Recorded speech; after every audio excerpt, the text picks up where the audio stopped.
Kejaksaan Negeri Nunukan melakukan pemusnahan barang bukti atau BB dari 237 perkara yang mempunyai kekuatan hukum tetap pada Kamis 30 Juni pagi. Pelaksanaan pemusnahan barang bukti yang dilakukan di halaman kantor Kejari Nunukan dihadiri oleh Bupati Nunukan, Pengadilan Negeri Nunukan, Kapolres Nunukan, Lapas Nunukan, dan instansi vertikal terkait lainnya. Informasi lebih lengkapnya akan disampaikan oleh rekan jurnalis kami dari Tribun Kaltara, ada Febrianus Felis yang akan melaporkannya. Silakan rekan Felis. Baik rekan Firda dan Tribuners, dapat saya laporkan bahwa Kejaksaan Negeri Nunukan pada Kamis tanggal 30 Juni 2022 melakukan pemusnahan barang bukti dari 237 perkara yang telah mempunyai kekuatan hukum tetap. Pelaksanaan pemusnahan barang bukti tersebut dilakukan di halaman kantor Kejaksaan Negeri Nunukan yang dihadiri juga oleh Bupati Nunukan, Pengadilan Negeri Nunukan, Kapolres Nunukan, Lapas Nunukan, dan beberapa instansi vertikal terkait lainnya. Kepala Kejari Nunukan Yudi Prihastoro mengatakan pemusnahan barang bukti yang telah mempunyai kekuatan hukum tetap itu sudah mendapat persetujuan Pengadilan Negeri, Pengadilan Tinggi, dan juga Mahkamah Agung. Barang bukti yang dimusnahkan merupakan hasil rekapitulasi dari Juli 2021 hingga Juni 2022 sebanyak 237 perkara. Menurutnya, barang bukti yang dimusnahkan itu didominasi oleh perkara narkotika. Selain itu juga, tindak pidana umum lainnya seperti perkara dalam Undang-Undang Darurat, pencurian, kesusilaan, dan juga perlindungan anak. Untuk barang bukti sabu dimusnahkan dengan cara dilarutkan ke dalam air lalu diadukkan, setelah itu dibuang ke toilet. Kemudian barang bukti tindak pidana umum lainnya dimusnahkan dengan cara dibakar. Dan ada beberapa juga handphone yang merupakan barang bukti itu dimusnahkan dengan cara dihancurkan. Lebih lanjut dikatakan bahwa pemusnahan barang bukti tersebut dengan tujuan untuk menuntaskan kewenangan jaksa selaku eksekutor dan untuk menutup kemungkinan penyalahgunaan atas jabatan.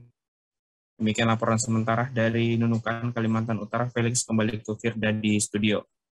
Baik, terima kasih rekan Felis dari Tribun Kaltara atas laporan Anda. Selamat bertugas kembali. Dan Tribuners akan kami tampilkan wawancara dari Kepala Kejari Nunukan Yudi Prihastoro. Berikut liputannya untuk Anda.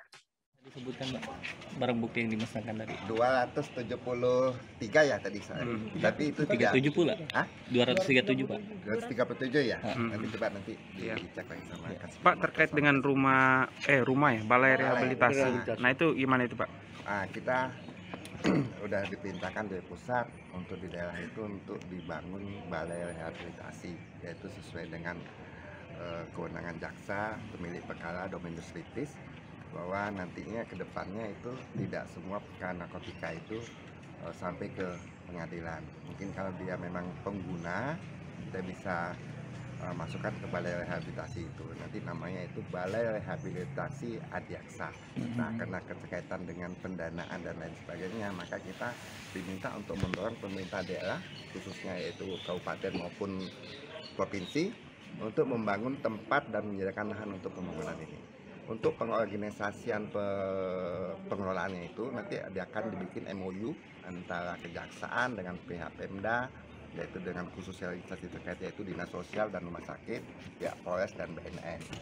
Nah, nanti kalau dari hasil penyidikan memang hasil TAT asesmennya itu dia betul-betul pengguna, maka dia akan kita sesuai dengan restoratif justice, maka dia akan kita masukkan ke balai rehabilitasi.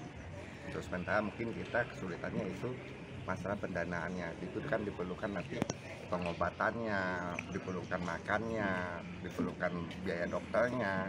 Nanti kita akan MOU itu dan kita rapatkan dengan stakeholder yang ada, yaitu termasuk BPJS, Dinas Sosial, Rumah Sakit, dan BNN. Ya, kita harapkan dengan waktu dekat ini bisa segera terbentuk. Lahannya sendiri ada sudah Pak? Kita dari kejaksaan tidak ada. Nah, maka itu kita diminta mendorong pemerintah daerah karena ini kan tanggung jawab. Terima kasih sudah nonton. Jangan lupa like, subscribe, dan share ya.